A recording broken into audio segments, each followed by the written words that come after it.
Welcome back to the podcast where we unpack the forces shaping our world past, present, and future. I'm your host, and today's episode is a fascinating one. We're diving into two seemingly different phenomena: political dynasties and the rises of artificial intelligence. At first glance, they might not seem connected. One is rooted in tradition, family, and legacy. The other, code, data, and disruption. But look closer, and you'll find they share something fundamental: power in how it's built, maintained, and transformed. Karon, we have that questions in our mind. What are political dynasties? Let's start with the political dynasties. Simply put, these are families that dominate political power across generations. Kibali nagsunod-sunod sila ng mga tao nga naggunit sa political power sa atoang local government and higher governments. Think of them as legacy systems of governance where influence is passed down much like inheritance.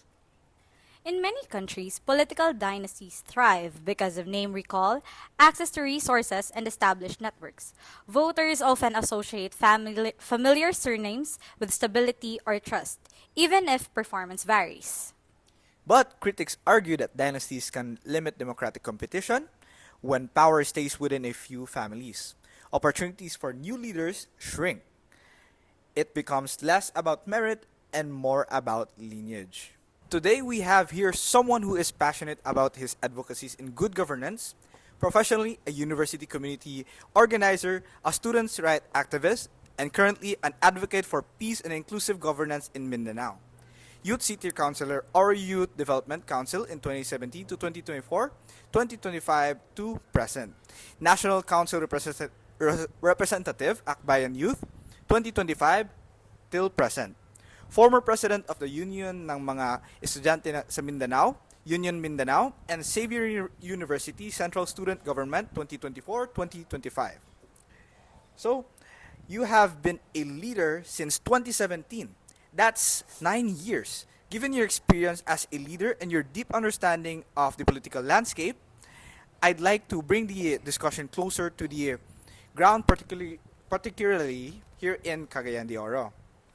Political dynasties are often discussed at the national level, but their impact is perhaps most felt within the local community where leadership decisions directly shape people's daily lives. So, Karan, mag-start with our first question. How do political dynasties affect our community here in Cagayan de Oro, or in Bisaya pa lang? Unsay ga-apekto sa political dynasty in terms sa ato ang local lang community, which is Cagayan de Oro? Sige, may hapon sa tanan, no? I think hapon man siguro ni air sad. But anyway, Chester here. In regards to political dynasties good here in Cagayan de Oro, how sabi ka na affect? In a way, unsa ba ta apektado ani, no? I think systemic rather ang effects yun of political dynasties here in CDO and I think all around the country. But for the context lang siguro sa CDO, in my own imperfect imperfect understanding and reflection as someone who grew up here in CDO, you get to see a lot of political colors, right? Since you were young, you get to see these different colors of oranges, of greens. Back then, violet was the trend, di ba? Like all of our sana kanang mga billboards, unsa kanang mga overpass, unsa na kanang dako again sa mga sakyanan? Na flyovers, di ba? Grabe ka purple. Because it's the personal favorite color for mayor back then until it wasn't, no?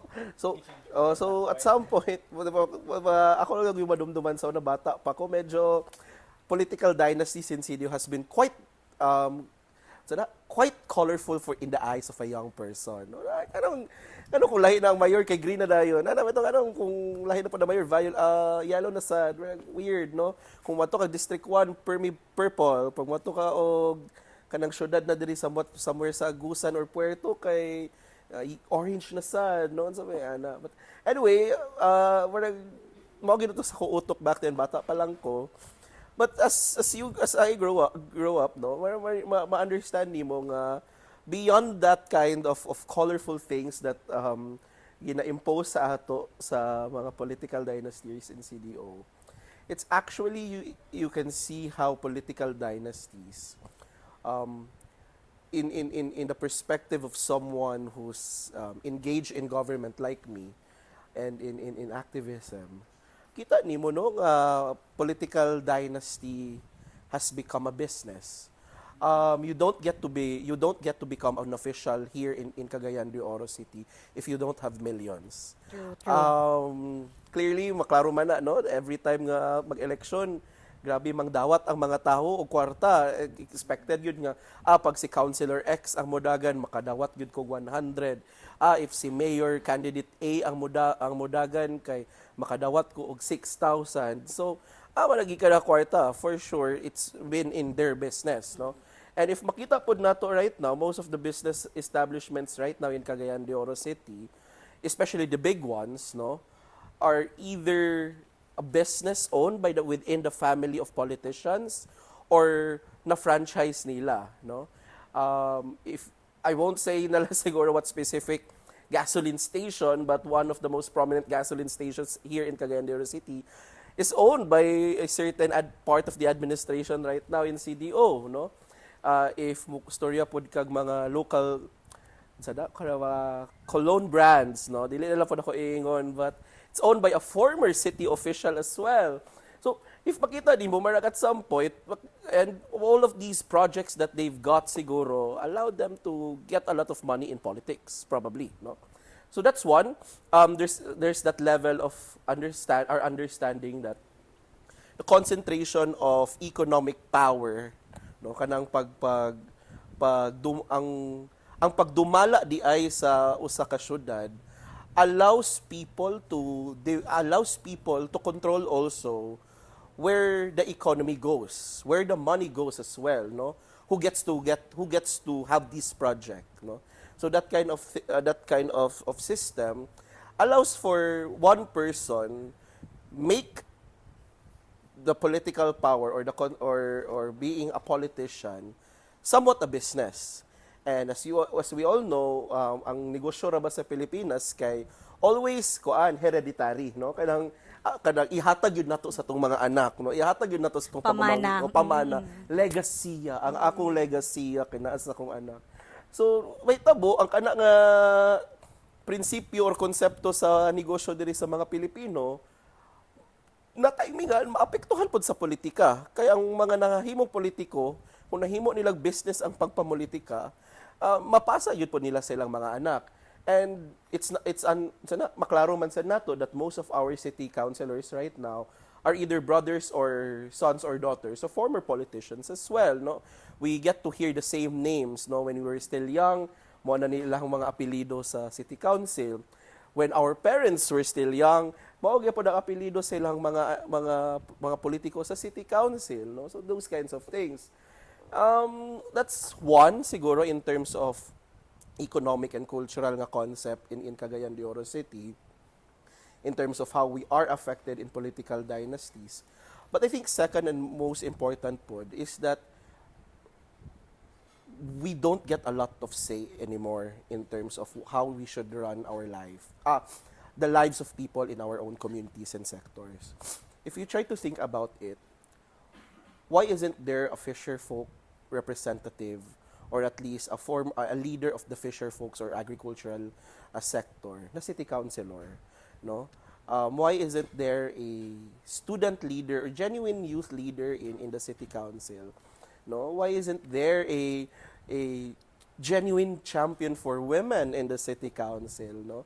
So if ato tan-awon, most of the time in the seats of power in politics right now in Cagayan de Oro, wala kaayoy say ang mga tao nga directly affected sa mga legislation or mga balaod nga ginamugna sa mga tao karon, no? So that's siguro two things that I might emphasize how we are all affected. One, it's economic. Second, in terms of the idea of deliberative democracy siguro kana. Yeah, indeed. Kay because it's like a family legacy. Murag na sila blueprint rather how they should run or unsaon nila ilahang karon nga term. So that leaves us with an important reflection, no? While continuity and familiarity in leadership can bring stability, they can also risk concentrating power in the hands of a few. And when power becomes limited to certain families, we have to ask, does this truly reflect the diversity of voices and needs within the community? Because in the end, good governance isn't just about who leads. It's about ensuring that leadership remains open, accountable, and accessible to everyone. And perhaps that's where the real challenge lies, finding the balance between experience and opportunity, between legacy and fairness. So as I'm sure, as a leader yourself, you have encountered different types of leadership and characters of your council. So, nabay times nga na mga inefficient, mga walipalos na mga members. So, how do you find these members of yours? Like, where? In politics? Let's generalize na lang siguro. Well, in any organization, Yeah. naamagid na. No? Yeah, Naamagid dili na jud yung na mga maiwasan. maayo. Naagid po na as an organization gets bigger and bigger, no? Especially if successful na kay organization. Mas dagan magid mo sulod ng mga tao, no? Kay the virality of that organization will happen, no? Tungod na das nakadako ang org, lagi na yung mga sometimes mga daw limbs, no, mga limpyo or kung dili mag-post lang, pero kiber na lang, no. It's part of the struggle of how you manage people, no. Kana siguro, and regardless if it's an organization like ours, no, in Akbayan or in politics right now as well, klaro magyud nato nga medyo naagi mga ana nga mga challenges nga kahita mo. Ang funny lang is ang sad lang dayon is how people react, no, how those in leadership react if makakita sila nga medyo na mga ingana nga mga circumstances of people. That's why it's better to have a small group but efficient, no, rather than having 500 in a legion but only 2 are maayo gyud in combats may ana kibali. So this raises a concern if we acknowledge that some officials fall short in fulfilling their duties. Shouldn't accountability be more visible and consistent? Because at the end of the day, holding a public position is not just a privilege.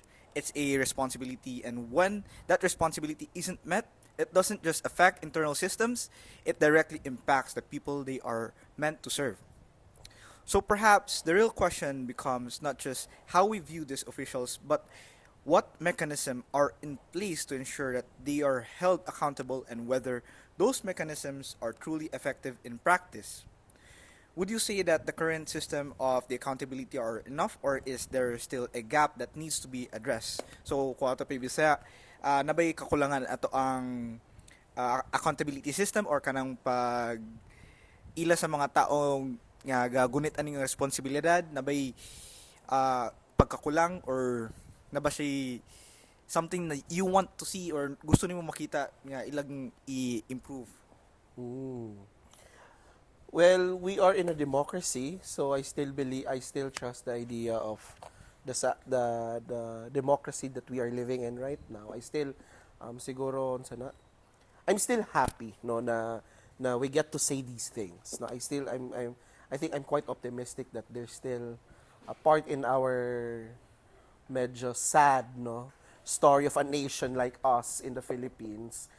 Still a glimpse of hope of democracy.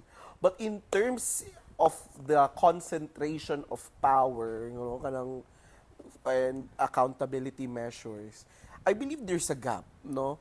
The moment that you have the ruling elite leading us for generations to generations speaks for itself that there are no measures of dismantling or making sure that we diversify and devolve power to more people, particularly those who are leading certain sectors, no. So I think dira na din mo go po nakisgutanan on anti-dynasty bills, no, making sure also that we get to regulate families who are planning to run in elections, no. Na ngano ang presidente kay iyang anak kay ang majority floor leader sa House of Representatives, unya iyahang igsuon kay senator, unya ilahang pagumangkon kay governor sa ila, hantod mayor, marag kulang na lang sa ila, kapitan na lang, ano bitaw? Wala may galit na pa sila decency nga, wa sila parinting ang ilang ipakapitan silang barangay, no? Pero kana no, that idea no of pushing for anti-dynasty bill siguro helps no or complements the idea of bridging the gap between the concentration of power that we are experiencing right now, led by elites, to a society more where people like us, no, mga batanon, mga mama, mga senior citizens, mga from different walks of life, could also gain power, could also kind of have the chance bitaw to be elected and have a say in terms of leading the way in their agenda. Kana siguro nga I think mayon sila nga ang anti-dynasty will be a one size is it a one size fits all solution? Of course not, no. But at least it's a starting point. If we fill that gap, no, right now, if we try to if the anti-dynasty bill becomes a law, it allows us to understand what are the next gaps that we want to prioritize. Right now, we have to prioritize where we can regulate political dynasties, not just in Cagayan, but in the entire country as well. Lagi, because we don't know if these officials are really ready to lead Yes, or oo. gimana lang sa ilaha ang position just Yeah. because family business or just because gusto lang sila ma-stay in position ilahang family name. Yeah, and kana nakasad kay barbitog na kuan na pud sa tong utok nga abas sa kani nga pamilya sure na ano bitaw. It's sad, no? But sometimes masapot ta sa mga tawo nga magpabaligya ra pud silang botar, no? Pero if ato tan-awon pud, these are byproducts of the ruling elites manipulation to the masses, no? Nga gimanipula ra pod through kanang mga dole-outs, no? Nga basta kami ang i-elect kay kanang ani-ami para mo serbisyo sa inyo ha, pero kabalagod ta nga dili, no? Their own interest gyapon. So people like politicians like Senator Risa who gets to understand these kinds of class struggle, no, or the class divide. We're very hopeful that these progressive leaders in our country right now are still pushing in terms of trying to resolve that kind of a problem pod, and helping the consciousness of Filipino people to understand that dynasties are inherently bad yun. Yeah, because this brings us the idea of nepotism, 'di ba? Where Yes. connections, family ties or influence kay mag-shape jud siya sa opportunity Yeah. before leadership even begins. No, kay ang nepotism ang good merg widely popular na kay siya karon, 'di ba, nga term sa especially social media. Oh. Merg nepo babies ana like so for you unsa man what is the difference between nepotism and political dynasty? A political dynasty, at least ako understanding, kay giving your position or power to your family. Basically, marag extending the power that you have to your family. Basically, member of your bloodline, gets to succeed you in your position, or even you expand your enterprise by giving it one to your family relations, no. Ang nepotism, it doesn't necessarily mean just family, but also those people who are closely in close proximity with you, no. So basically, like example, if barkada ta unya nidagan kog mayor 10 years from now, unya nakadaog ko, unya timing kayo na kay construction company, unya ikaw kay kanang food chain nga unsa ni kanang mga pamilya bitaw foods sa galina kanang catering services, na kay catering services. Unya gikontrata din ta mo nga sige, nako ipatukod nga mga road widenings farm to market roads. Ikaw akong kwaon. Niya ikaw din akong kwaon sa ako mga events dayon sa City Hall. Kay kung ako na mayor. Pero walay process ni ni go out ta sa process of kanang bureaucracy in terms of biddings kanang where others can still compete with your offers pero make sure na kung adili ka mo gyud dapat. So so in a way na tabangan ta mo expecting also that you'll help me in the next election kaya nadato na mo through the coffers of taxpayers money, you know. So ingana it's for me that's at least my own understanding of nepotism where apart from your family you get to make sure also that people from either your friends, barkada or closely related to you gets to benefit from your power. Me imagining myself as a mayor and helping you guys. So, murag that to say, we cannot, dili ta makaingon nga, nepotism is totally good or totally bad. It's totally bad for me. It's totally bad, jud siya. Dinamagin sa to nga mga amigo mo. Tama magita sa to mga amigo, di ba? Pero, sige, i-allow ta ka mo appeal sa bidding, but not necessarily mean nga ignan ako ang head sa Bids and Awards Committee because naam giingana sa mga government instruments, no? Nga non-partisan kibale. Nga ingnon ako nga dili siya gyud pilia. Ikaw gyud ang pilion para magpa-road widening. Pero if kuan ka na, no? So lahi man ang mutabang sa i-exploit nimo ang imuhang gahom para makatabang. Murag wala na chance ang uban. Yes. So for sure na magoy kuan na na ay mga bigger consequences mahitabo soon, no. You get to be gusto unsa na take this kaya for example, hala na lang. This kaya to, di ba? Yes. Sila duha siya matiayon. Oo, kay gikuan lang sila because kaila. Okay. Happy. Wala. So karon atong na-realize or like atong yung na-widen and understand more on the nepotism and dynasty gini nga topics and atong yung broadly discussed like how it destroys what do you call this, somewhat nawala dito ang competence, nawala itong equal opportunity for everyone nga gusto let's say magbid, like there is a bidding process pagana in terms for magkita kinsi mag-construction ani, kinsi contractor dapat ani, and kinsi like tungod sa nepotism and dynasty. I would like to also add sad pod on the idea pod of how it yung sana siya ka-apektado sa ato. I get to meet a lot of youth leaders in our country whom I know would be better city councilors, vice mayors, or even congressmen in their own districts, but doesn't have a chance to become politicians because they know and understand that reality check, they won't win. As much as they have different group of mass-based groups of people, no, from sika driver nga mga youth to farm youth nga mga leaders, they have these organizations of their own leading the way, no, maglobby og mga balaod and push this and that. But going back, reality check, they know that they wouldn't win because they don't have the resources like family dynasties have, no. That's why you have although we have young politicians in Congress, but most oftentimes they are the ones who are not that saba, no. And if na po yung mga saba, medyo mga fanatics po, no, mga oportunista ra sad compared to kuan, no. Basad lang ko ba when I was still high school, lagi kong mga nakailang nga mga kuya o ating mga student leaders. Nga grabe ka aktivista, grabe ka strong ba.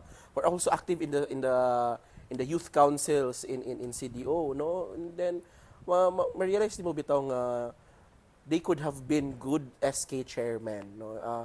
They could have been good SK Fed presidents or even running for city councilors good. But because going back to the idea of reality check, they wouldn't win. They opt out going to different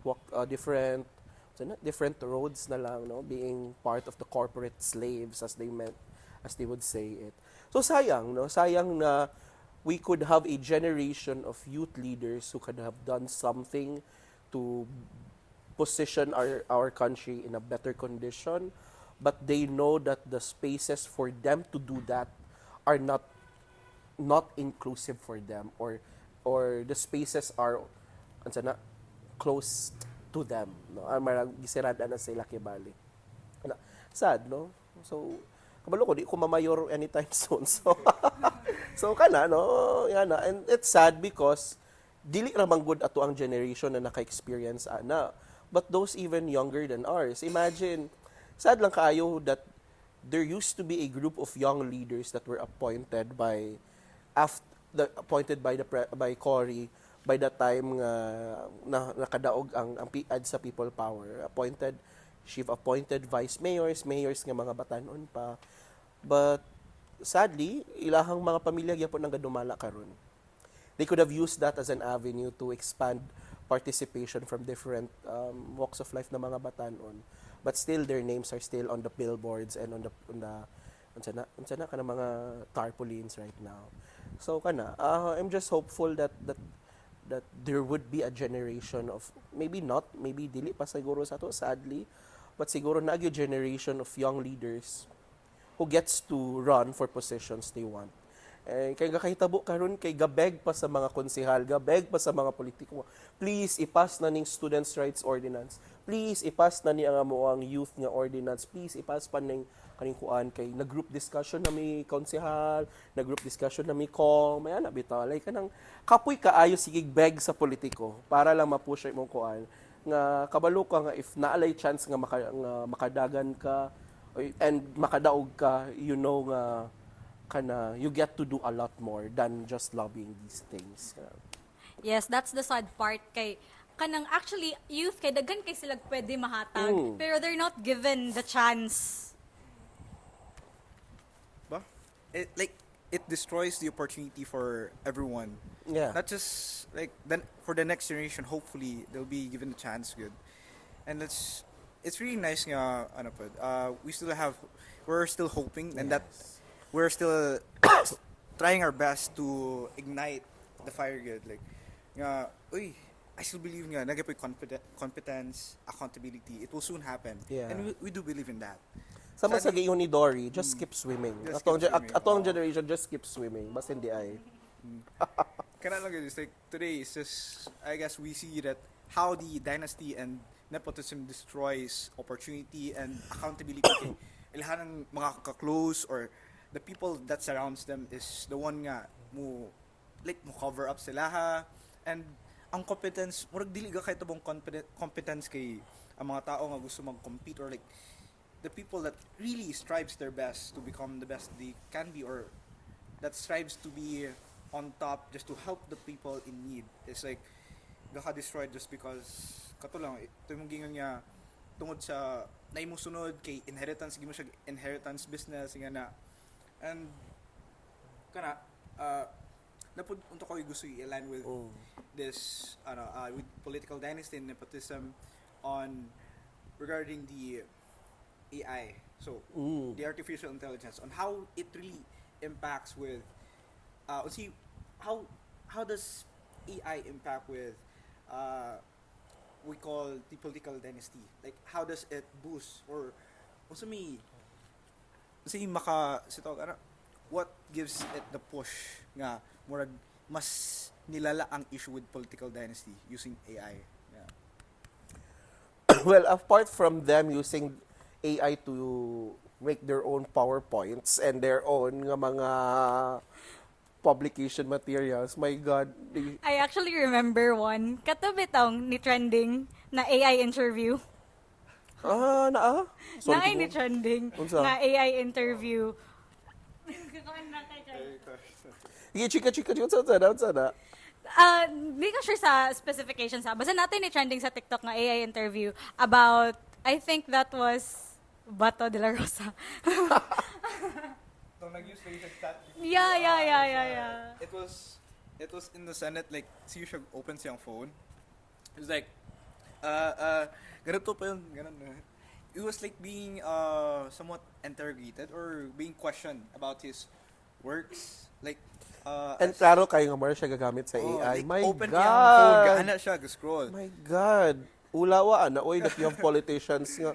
Di ba like expect man ta nga at least kanang kaninga mga generations of politicians whether you like them or not, like for example Pia Cayetano, Lauren Legarda, kinsa na sila Ping Lacson, although these people are very colorful in politics, no, pero whether you like it or not, they're smart people, no? Like they're so eloquent, no?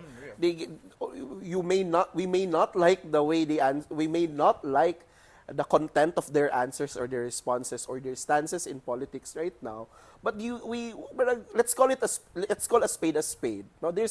They're intellectual people, no? Kana ba kayo nga bright pud sila motubag, no? Pero my God, ulawa kayo ba nga natoy politiko sa Manibatong senator na sa ato a republika nga a senator of a republic nga ga-chat GPT pa sama nato. Ulawa oy sa bade. So kana lang ulawa no. But on your question, I think that's the answer, no? That's how unsa na kanang very dangerous, no, very sad, no, that AI has been exploited by politicians right now for political dynasty purposes. I believe at least ako nga kabantayan karon medyo dili pa kay get sa mga dynasties how they can use AI or exploit AI man gyud. Right now, we have politicians just like Bato might be using AI like us in terms of answering questions, no? That's one. But second, I believe just like how groups right now, mapa-social entrepreneur man ka, or a small business, or youth leader like us right now, we use AI to advance our own interests, particularly in making sure that we get to be efficient, no? We get to be we get to create ideas that allows us to deeply comprehend our own innovations, no, in our own in our thoughts. AI has been helpful, but just like anything, just like any instrument, just like any machine, just like any just like any element or thing, no? It has also its ups and downs, no? If it can help us, it can also break us. And as there is already an AI scare right now, particularly in some cases using these groks in Twitter, life kabalomoana, AI can be used good by politicians, by dynasties for sure, no? Particularly in getting in kind of mga algorithms, I guess. I believe AI has a role to play in it in terms of manipulating us, no? If we could trace back around 2016, the idea of Cambridge Analytica, if nakadungog mo ana, basically the tools used to manipulate people in America to kanabitang sa like algorithms to make sure that mas daghan ang ma-influensyahan to vote for Trump in 2016 in 2016 was piloted in the Philippines, no? So kita ang lab rat sa in terms of how machines, how things like AI can be used in the political landscape manggod. So naagi deep sense of connection pod how people like Duterte are related to Trump's victory in politics, no, in the world with the thing that I've shared right now. So probably AI would be quite useful for people like by dynasties, but in a way it should also be a lesson, I guess, for progressive groups like ours to use AI as well, no? How do we make sure that we use AI in a way that allows us to advance our causes, no? How do we make sure that AI allows us to bring the voices of the people deeply connected to politics, no? How can we use AI in a way that brings us together, particularly in pushing reforms for people to realize that by them sharing their issues, they also co-create solutions with political groups sama sa mga progressive groups right now. Take it for example, My Naga app. My Naga app is an app, right, fueled sana ka naman a project in Naga City. If I'm not mistaken, they're using also AI within the app. But ang goal sa My Naga app is for citizens like us take a picture unsay lang kakakita sa ilang syudad and tan-awon nga na ay guba nga road or kanang taas ang linya sa city hospital or ani lang mga concern na. And kana nga mga concerns kay mapadala din sa City Hall and City Hall immediately acts on it. So they get to know nga unsa may mga solutions that we can kuha na so forth. So it's still a starting up, but it allows for people to be engaged in governance, no, to share their thoughts. So maybe things like this should also be used by people who know that who will combat political dynasties. Yes, kaya actually, useful kaya ang AI. Makaingon jud ta, no, as students nga. Pero use it responsibly. Ayaw gamit sa thesis. Ay! Try lang. Dili. So, unlike political dynasties, AI doesn't inherit power biologically, but it does accumulate it. The more data it processes, the more refined and influential it becomes. Yes. Diba? And here comes where things get interesting. We start to question, what is the distinction made between how AI accumulates power versus how political dynasties inherit it? Pabisaya daw, ma'am. Kaya medyo English kayo. So, kuan siya. Di ba, gagamit man tag AI. Oh. So, giun sa pagkasikat sa AI, giun sa niya pagka hawak sa atua through... So you mean like, how nganong iabot ang point nga sikat kayong AI sa atua? Murag giun sa niya pag-hold og power sa atua right versus giun sa ang pag-inherit sa political dynasty. If makabantay ka sa AI, gagamit ko personally ako gagamit ko AI around 2023 kanang kato si ChatGPT ba? Si ChatGPT. Gagamit ko ChatGPT kay na-amaze kay ko gi-introduce akong friend nga kanang gahimo kag kanang marag case study, marag 2 hours na kadira, wa pa ka nahuman sa usa ka paragraph, pero ko kay, galisod pa kong pangita og mga thoughts na ako. Siya, kinsa na yung ginakuan, by the way, I'm an ABE Econ student, so kinsa na yung ginakuan, ay, kanang sa macroeconomics na ako, siya ka, naku itudlo sa imo ha, ChatGPT. Sige, ibutang dira ang pangutana. Okay, so ibutang ako ang pangutana sa case study. Wala na 10 seconds, nahatag na niya answer. So, at some point, na-realize na ko, my God, I would be so powerful with this thing. No, we feel like we are so powerful when we're using AI. So, eventually, wala na lang nakabantay, 3 years, wala na lang ko kabantay, 3 years after, gagamit na po kong AI, no? So, but still with the idea that using AI, like using ChatGPT, allowed me to do things immediately, no? So, the idea of my intuition in February 2023 that I will be so powerful using this app, no, this thing, this AI, is still in my mind right now, and it's May 2026, no?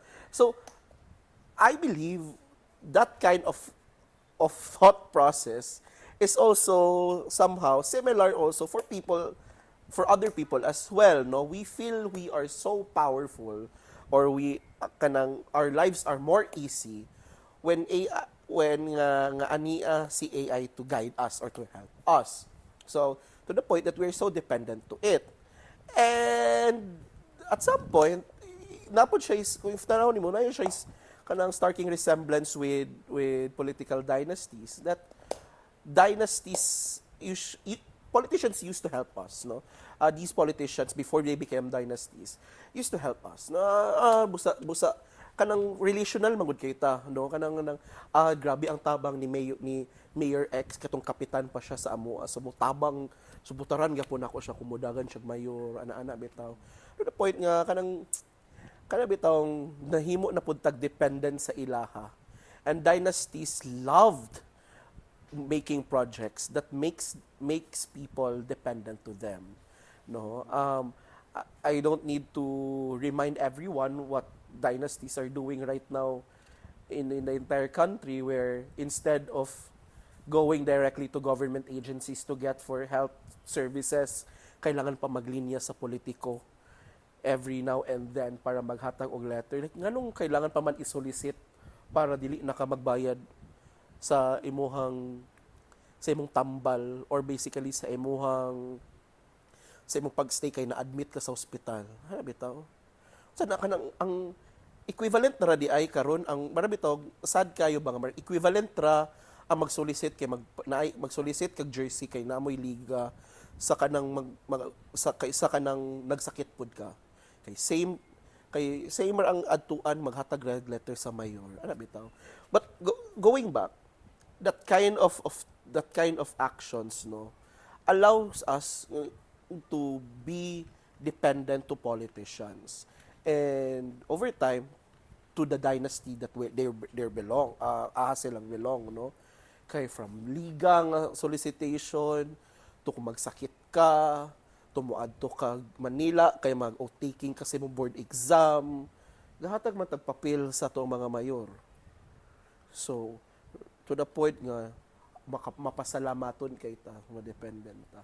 Sama gyapon sa AI karon nga from letter para nato ihatag kang mayor sa liga to letter kay nagsakit atong mama so mangayo tag quartax kang mayor para di na ta para sa iyang pagpa-admit, no, para sa letter kung adto kag Manila may dependent kita kang chat gyps no or sa AI, no, so naiya na nga kuan nga nahimo kay tag dependent because we feel like we really need them. Or in fact, we don't, no? We have the for AI, we have the capability to make our own letters, to think critically, no?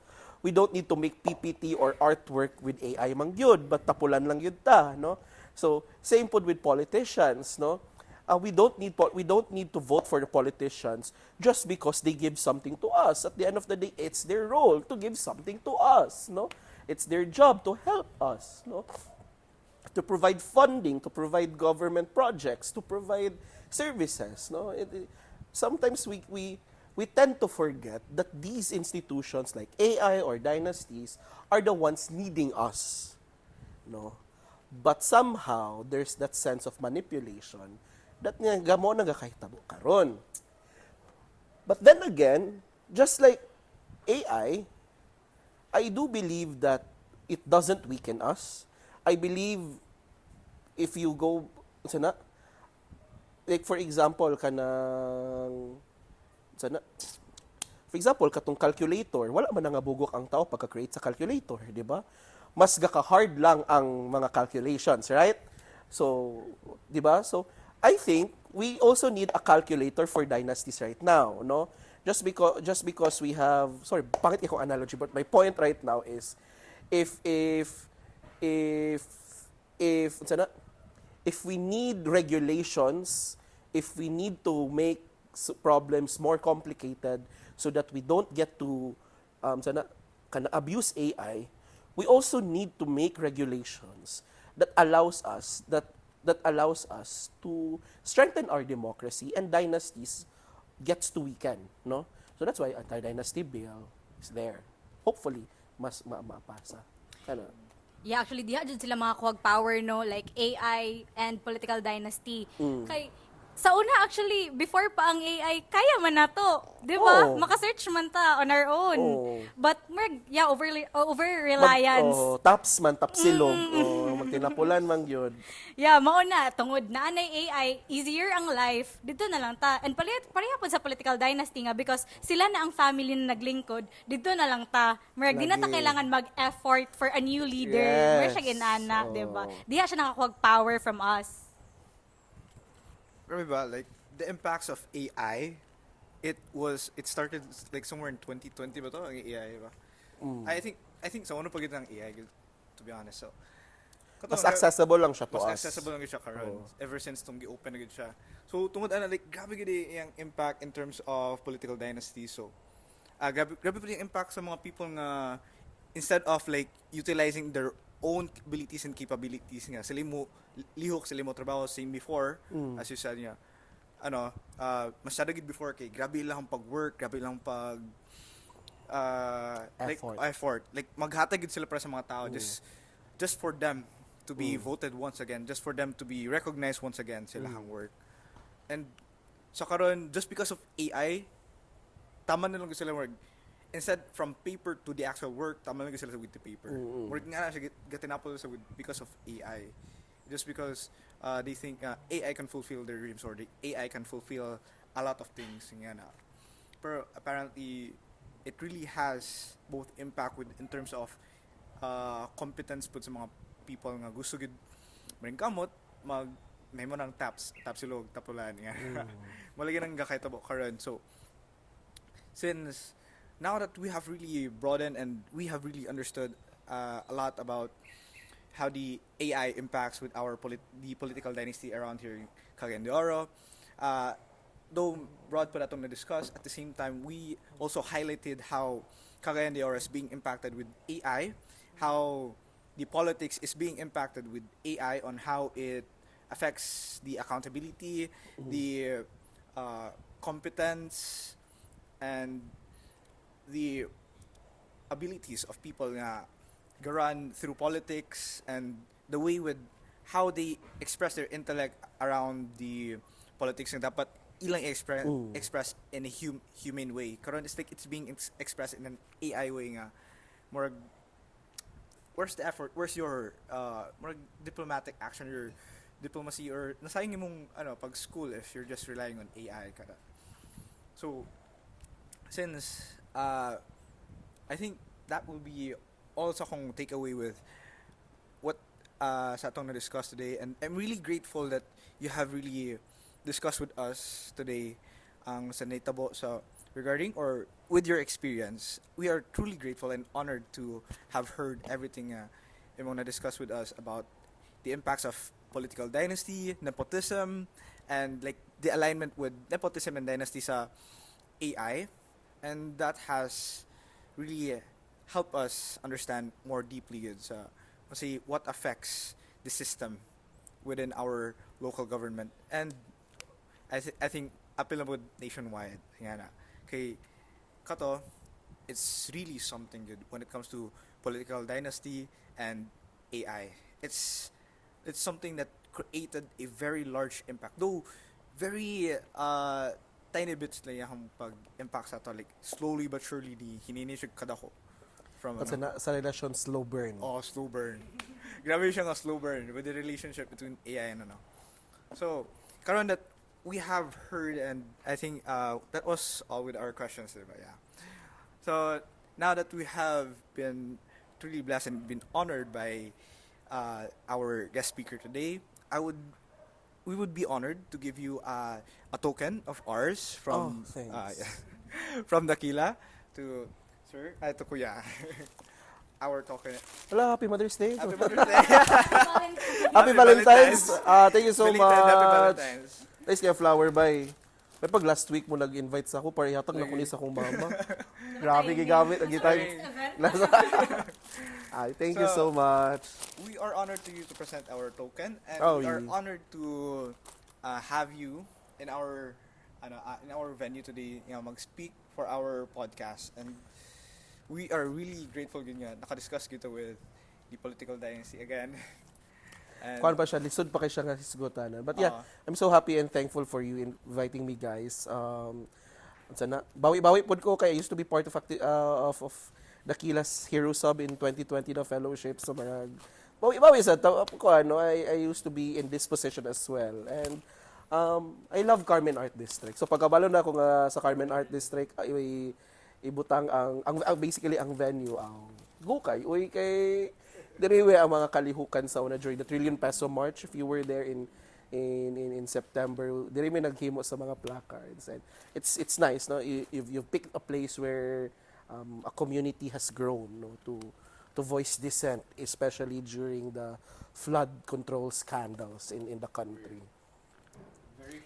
Yes, thank you kaayo kuya. Walang Na-open jud amo ang eyes and ears and understanding sa everything. Actually, dugay taas pa jud kaayo ni siya nga inistoryahanay, no? Dili pa jud siya ma-end og isa lang ka oras or something.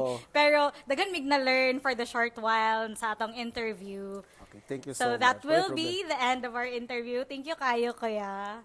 Makinig, makilahok, at makisangkot. Dito lang sa Ang Dakilang Podcast! Follow us on Spotify and don't forget to rate ang Dakilang Podcast!